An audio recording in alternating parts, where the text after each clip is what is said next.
nossa aula de hoje vai ser sobre interações medicamentosas na pneumologia, como integrante do nosso curso de interações medicamentosas na prática clínica. A nossa palestrante hoje é a doutora Laécia Carla Diego Paiva. Ela possui graduação em farmácia pela Universidade Federal da Paraíba, mestrado e doutorado em produtos naturais e sintéticos bioativos também pela Universidade Federal da Paraíba, tendo atuado nas áreas de concentração de imunofarmacologia. Então, gostaria muito de agradecer a sua disponibilidade de estar conosco aqui nessa tarde e dizer que você pode ficar à vontade para iniciar a nossa aula de hoje. Tá, ok. Boa tarde. Primeiro, eu gostaria de agradecer pelo convite, né, onde nós vamos falar um pouquinho, a gente vai compartilhar conhecimento. E, como a Mayara me apresentou, eu sou Laécia, sou paraibana, farmacêutica, e minha tese de doutorado tem ênfase em imunofarmacologia. Bom, e o tema da aula de hoje é interações medicamentosas na pneumologia. Bom, segundo o Ministério da Saúde brasileiro, a pneumologia é a prática clínica que tem como objetivo o estudo, o diagnóstico e o tratamento de patologias das vias aéreas, em especial aquelas patologias que acometem o pulmão. E dentre as diversas doenças que acometem as vias aéreas, as de maiores incidências no mundo são a asma, a doença pulmonar obstrutiva crônica, DPOC, a pneumonia e a bronquite aguda. No entanto, nessa aula, nós iremos nos dedicar a apresentar as interações medicamentosas no tratamento da asma e da DPOC, devido a estas serem as de maiores incidências mundiais. No entanto, nós não apenas falaremos sobre as interações medicamentosas propriamente ditas, nós também falaremos sobre a epidemiologia, visto que é essencial nós compreendermos como essas doenças se comportam, quais são as áreas de maior incidência destas, também as faixas etárias. Nós também falaremos sobre a fisiopatologia, uma vez que é essencial nós compreendermos qual o mecanismo imunológico, o que acontece, né, de quebra da homeostase, para então se desenvolver uma determinada doença. E assim nós compreendermos quais são as moléculas, alvo ou células que possam, no futuro, serem alvos terapêuticos. Então, assim, fármacos, medicamentos poderão ser, então, sintetizados para ter maior sensibilidade, ter um efeito mais direto, com menos efeitos colaterais. E também é essencial nós estudarmos, né, nós avaliarmos a questão de comprovar cientificamente compostos químicos, tanto isolados como não, de plantas medicinais utilizados pela medicina popular brasileira. Então, nesse sentido, essa aula ela vai se desenrolar da seguinte maneira: nós iremos inicialmente avaliar a epidemiologia, a fisiopatologia, as classes terapêuticas utilizadas no momento e, então, as interações medicamentosas. Bom, nesse contexto, a asma ela é uma doença caracterizada por ser uma doença obstrutiva das vias aéreas. Essa obstrução das vias aéreas, né, das vias respiratórias, no entanto, na sua maior parte, ela é reversível. E, então, ela é caracterizada, essa obstrução é devido a um estreitamento das vias aéreas. E esse estreitamento está relacionado a um processo inflamatório crônico, com obstrução do fluxo de ar e hiperprodução de muco.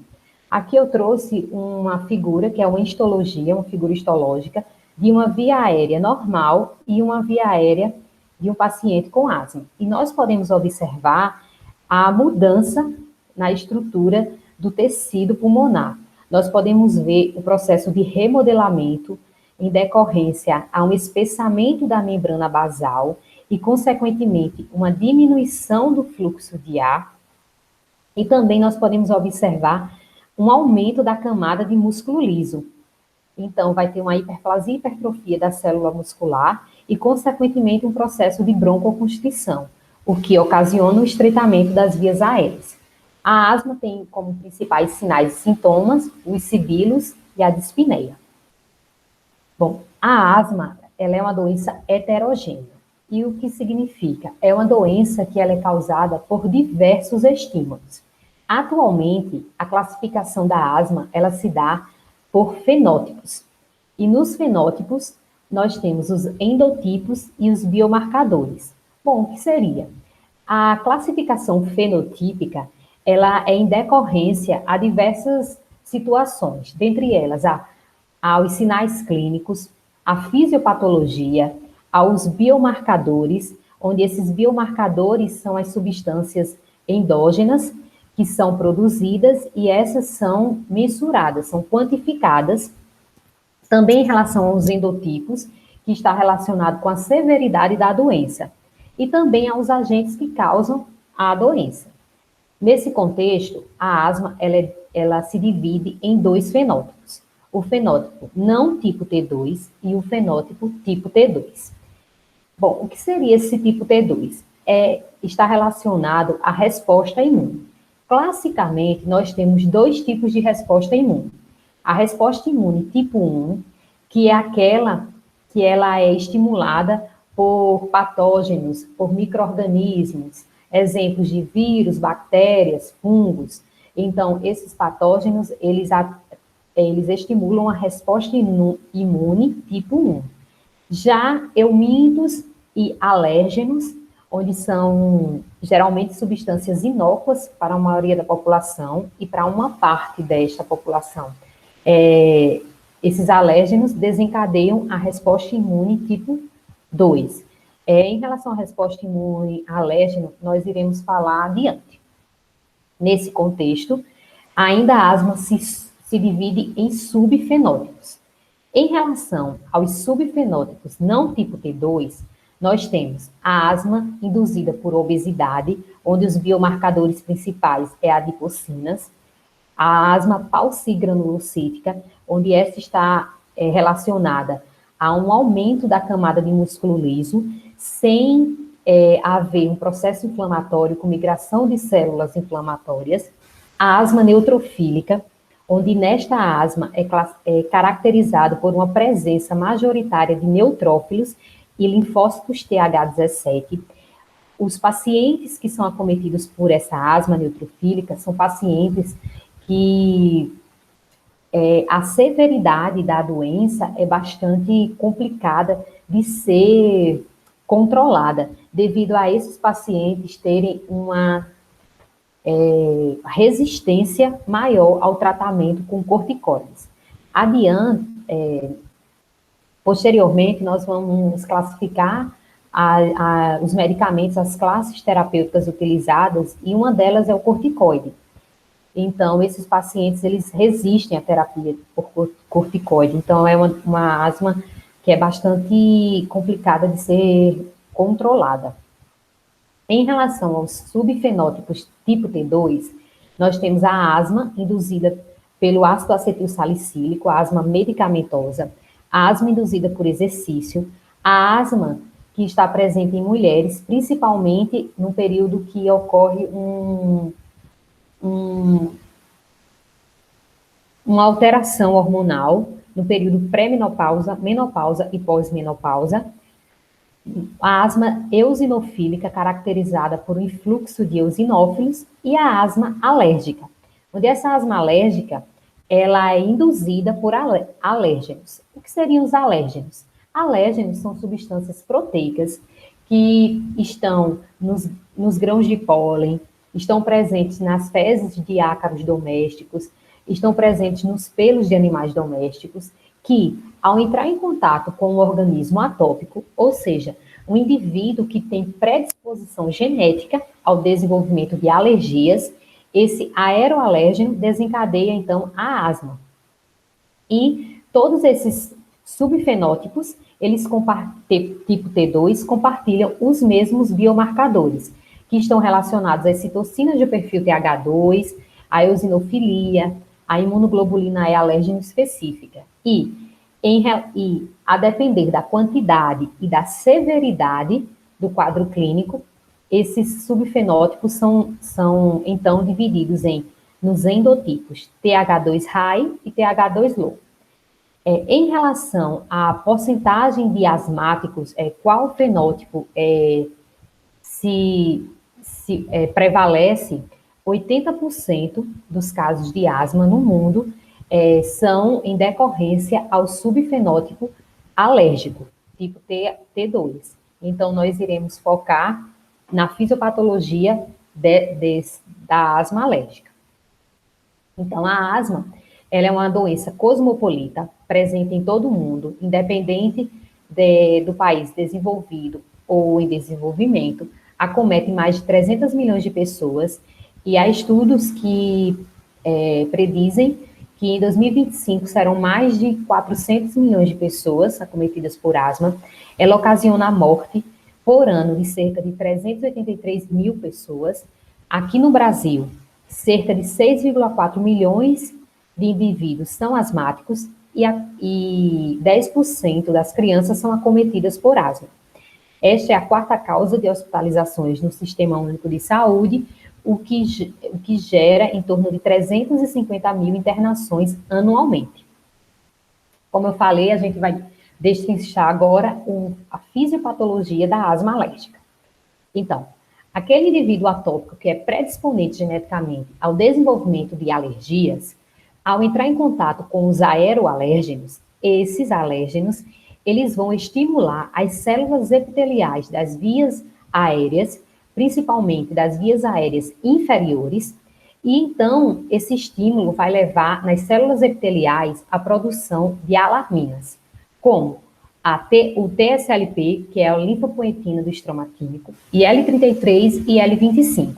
Essas alarminas são conhecidas como indutoras da resposta imune tipo 2. Elas, então, estimulam as células dendríticas a fagocitarem esse alérgeno. Essas, então, se encaminham ao linfonodo de drenagem e apresentam o alérgeno via o complexo principal de histocompatibilidade de classe 2 ao linfócito TH0 naive. Na presença de L4, esse vai se diferenciar no perfil TH2. Esse TH2, esse linfócito, ele vai produzir majoritariamente IL-4, 5 e 13. Ainda, as alarminas atuam ativando, estimulando as células linfóides inatas do grupo 2. Essas estão no tecido das vias aéreas e estimulam a produção de L5 e L13. Então, a resposta imune tipo 2, ela é caracterizada como uma resposta que ela é mediada tanto pelas células linfóides inatas do grupo 2, como, e majoritariamente, pelos linfócitos TH2. Então, a IL-4 e IL-13, elas ativam os linfócitos B a produzirem imunoglobulina E alérgena específica, IgE. Essa IgE vai se ligar aos seus receptores de alta afinidade FcεR1, que está presente na membrana de mastócitos teciduais e basófilos circulantes. A esse processo denomina-se a sensibilização do indivíduo ao determinado alérgeno. A IL-5 tem um papel fundamental no processo de eosinopoiese, uma vez que esta migra para a medula óssea e então vai favorecer a eosinopoiese e, consequentemente, eosinofilia para as vias aéreas. Então, no contexto de um indivíduo sensibilizado ao determinado alérgeno, esse, quando entra em contato novamente com o indivíduo, se liga diretamente ao complexo IgE, receptor célula, e essa ligação cruzada vai levar à ativação celular e degranulação de mediadores inflamatórios, já estocados como histamina e neoformados, como prostaglandinas e cistenil-leucotrienos. Esses mediadores, eles são responsáveis, então, pelos sinais e sintomas clássicos da crise alérgica. Então, eles atuam no processo de broncoconstrição da musculatura lisa brônquica, também atuam no aumento da permeabilidade vascular, edema inflamatório e também atuam na inervação, promovendo espirros e fricção nasal. A cronicidade da asma, ela está relacionada à atuação das citocinas do perfil TH2, onde a IL-4 tem um papel fundamental de polarização do perfil TH2 e, consequentemente, essa célula ela vai permanecer nas vias aéreas e, uma vez estas permanecendo, vai promover a maior quantidade de IL-4, 5 e 13. A IL-4 e 13, por compartilharem o mesmo tipo de receptor, elas atuam nos macrófagos M2, levando à produção de TGF-beta. O TGF-beta, por sua vez, ativa fibroblastos a produzirem colágeno, fibras colágenas. E quanto maior o colágeno produzido, mais esse vai estar relacionado no processo de remodelamento tecidual e fibrose, como nós observamos na figura anterior. Ainda a IL-13 e IL-4 ativam diretamente os fibroblastos à hiperprodução de colágeno. Nas células do músculo liso, essas duas citocinas atuam no processo de hiperplasia e hipertrofia, ou seja, aumento do tamanho da quantidade de células, e ocasionam o processo de hiperreatividade das vias aéreas. A IL-13 atua no processo de hiperplasia e hipertrofia da célula caliciforme, produtora de muco, e promove, então, a hiperprodução de muco nas vias aéreas. O eosinófilo também tem um papel essencial no processo destrutivo crônico nas vias aéreas, devido à produção de diversos mediadores, como as proteínas catiônica eosinofílica e a proteína básica principal, que atuam tanto no processo de hiperreatividade das vias aéreas, como também na destruição da camada epitelial, promovendo a cronicidade da inflamação característico da asma. Então, diante dessa fisiopatologia, atualmente, as classes terapêuticas utilizadas no controle da asma, é importante salientar que a asma é uma doença crônica, ou seja, até o presente momento, não há cura para a asma. Então, os medicamentos utilizados, eles atuam no controle da reação alérgica, na fase imediata, e no processo inflamatório crônico. Os principais medicamentos utilizados são os broncodilatadores.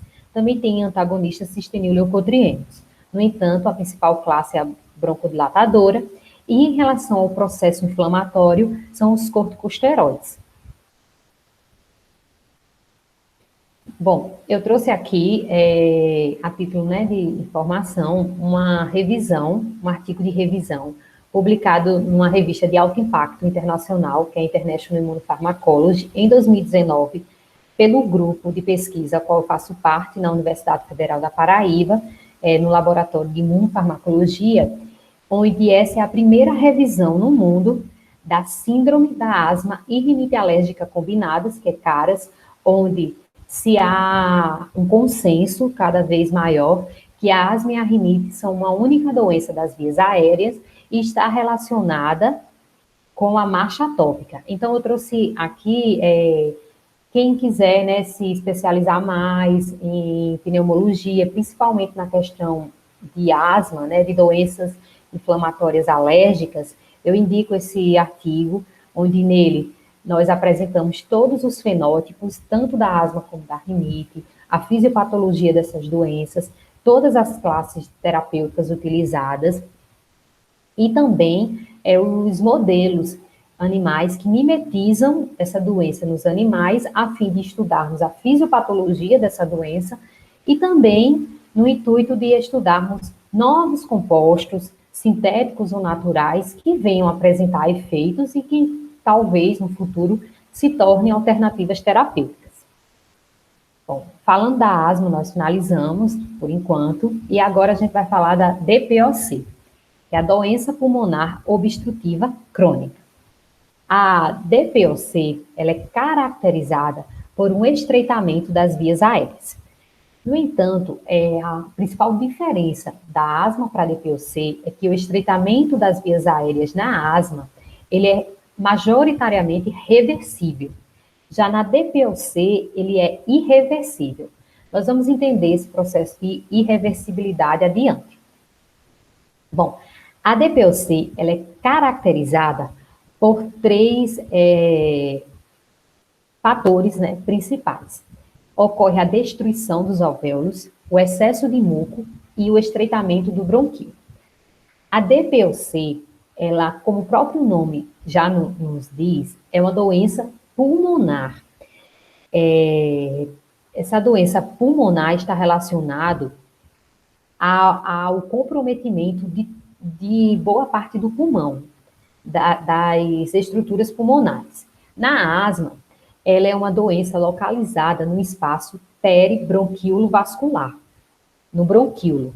Já a DPOC, ela se localiza, né, ela acomete tanto o bronquíolo, né, gerando um processo inflamatório crônico com fibrose tecidual, ou seja, é uma bronquiolite obstrutiva crônica.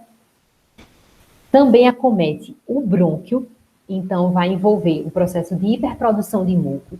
No entanto, essa hiperprodução de muco está relacionada com um processo infeccioso crônico, ou seja, na DPOC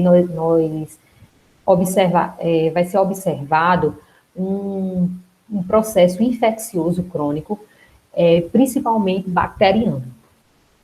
E também a destruição alveolar, devido a um processo de enfisema. Então, na DPOC, acomete tanto o alvéolo, como o brônquio e o bronquíolo. A DPOC, ela é desenvolvida a partir do contato crônico com poluentes. Bom, são substâncias tóxicas, podem ser inertes ou não, que estão presentes no ar. O principal fator de risco da DPOC é o tabagismo, devido ao cigarro, à fumaça de cigarro, os componentes do cigarro, a toxicidade do cigarro, ao ser inalada, é o principal fator de risco para gerar DPOC. Nós iremos observar adiante que é um uso crônico do cigarro, o tabagismo crônico, é a principal característica, é o principal fator de risco para o aparecimento da DPOC. Uma vez que essa doença é uma doença pulmonar de obstrução obstrutiva, como a gente já observou, crônica. Então, logo, também não há cura para a DPOC até o presente momento. Bom, os principais sinais e sintomas da DPOC são a tosse produtiva, aquela tosse cheia de muco, sibilos e dispneia. A DPOC também é uma doença cosmopolita, que está presente em todo o mundo. É a quarta principal causa de morte no mundo e acomete indivíduos com mais de 50 anos. Bom, são indivíduos, né, com a faixa etária maior. E é importante nós salientarmos, né, essa aula é basicamente para prescritores, né, futuros pneumologistas, enfim, que o paciente com DPOC, normalmente, geralmente, ele, por ser um indivíduo de maior faixa etária, as comorbidades presentes são bastante importantes. Então, além de tratar a DPOC, além de investigar qual é a melhor farmacoterapia no tratamento, esse indivíduo, ele provavelmente tem outras comorbidades que são que pode até ocasionar interações medicamentosas importantes, que a gente vai ver adiante. Então, assim, são realmente um indivíduo que tem DPOC, geralmente ele é um indivíduo mais velho, mais idoso, e naturalmente já é acometido por alguns problemas de saúde que levam a uma dificuldade de controle da doença e até de recuperação, de controle. Então, a DPOC no Brasil é a quinta causa de hospitalizações no Sistema Único de Saúde, o que gera 200 mil internações anualmente, fica atrás da asma. Então, o paciente com DPOC, ele apresenta uma importante insuficiência respiratória devido a um processo que a gente vai observar agora de hiperinflação. Então, basicamente, no processo de respiração, nós inspiramos o oxigênio e nós expiramos o gás carbônico.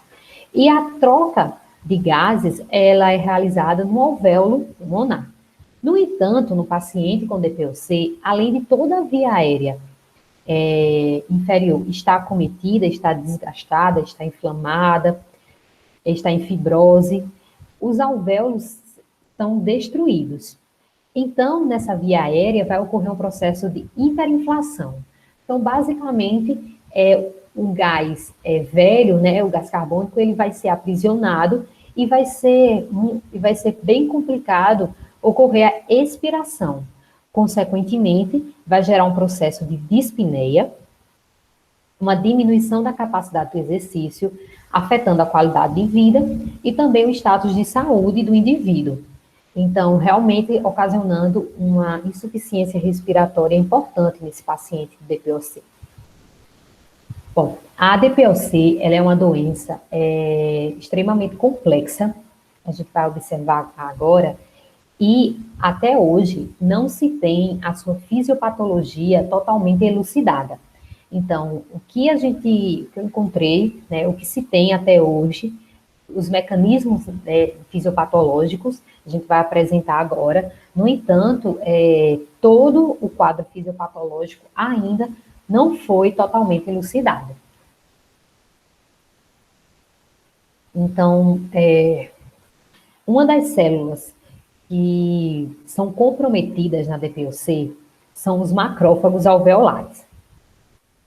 Naturalmente, no indivíduo saudável, o macrófago alveolar, ele tem a função de fagocitar os micro-organismos, principalmente bactérias. Então, essa fagocitose desses micro-organismos, dessas bactérias, promove um processo chamado de limpeza. Então, vai ter uma via aérea limpa, né, sem micro-organismos. E também o macrófago promove um processo chamado eferocitose, que é justamente no processo inflamatório tecidual ao recrutamento de células inflamatórias, principalmente neutrófilos. Então, essas células inflamatórias chegam no tecido, né, no sítio inflamado, participam do processo de inflamação e após elas se ativarem, essas células entram em apoptose. Geralmente elas formam corpos apoptóticos que são, então, eferocitados pelos macrófagos alveolares, no caso. E, então, essa eferocitose ela é essencial para que ocorra a chamada resolução da inflamação. Então, o processo inflamatório é resolvido e o organismo, né, volta em homeostase. Já no indivíduo que tem DPOC, esse macrófago alveolar, ele está danificado as funções dele.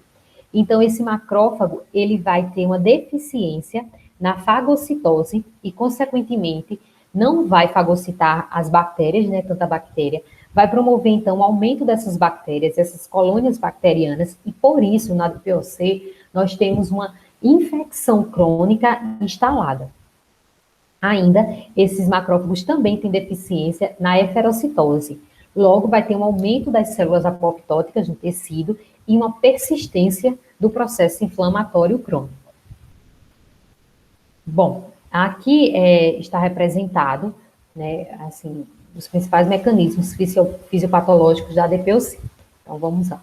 Então, a partir do momento que as substâncias tóxicas, principalmente a fumaça do cigarro e os poluentes, entram em contato com as vias aéreas, essas substâncias químicas, né, esses agentes nocivos, eles vão estimular tanto os macrófagos alveolares como as células epiteliais das vias aéreas, através de um receptor celular do tipo TOL, ou seja, o TLR ou receptor TOL-like.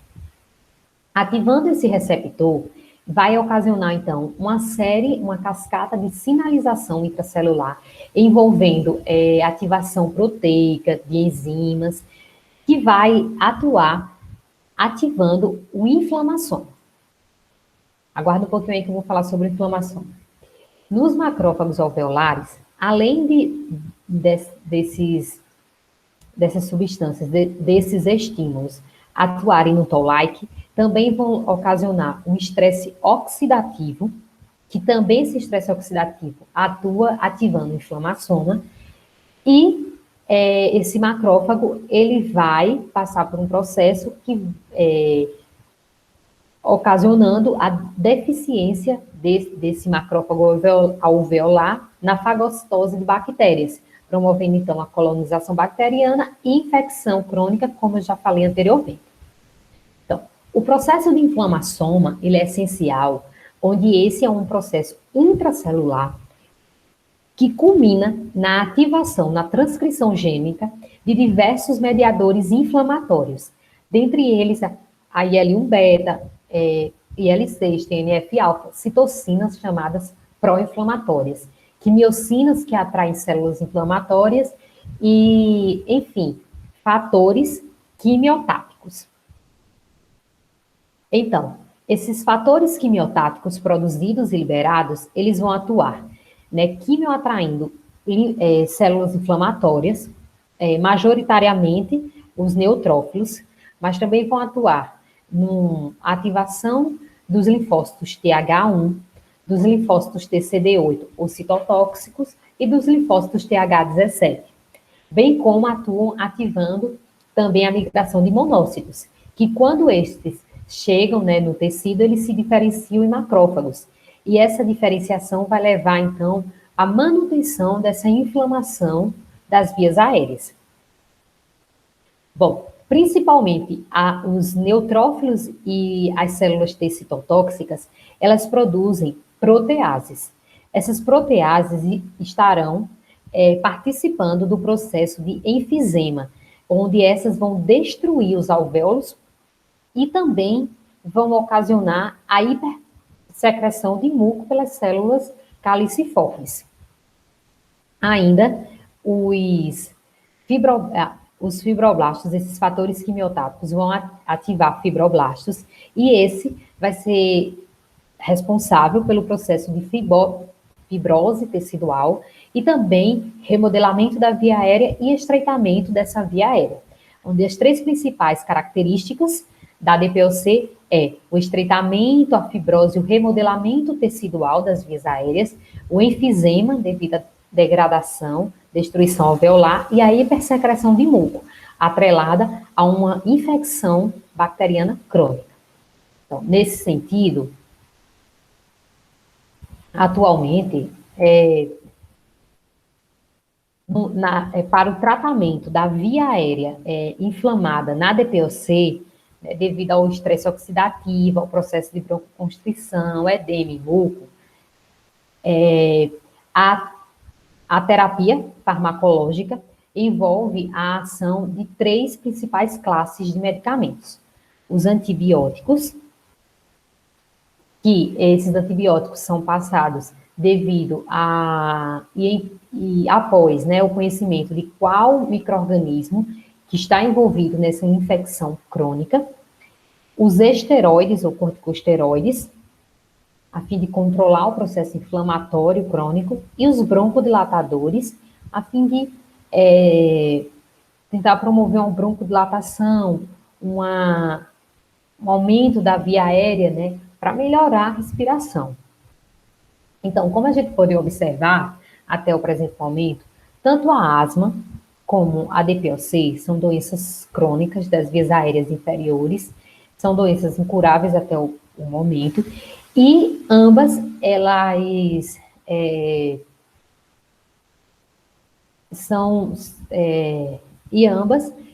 a terapia atual utilizada é a combinação de esteroides, né, de corticosteroides com broncodilatadores.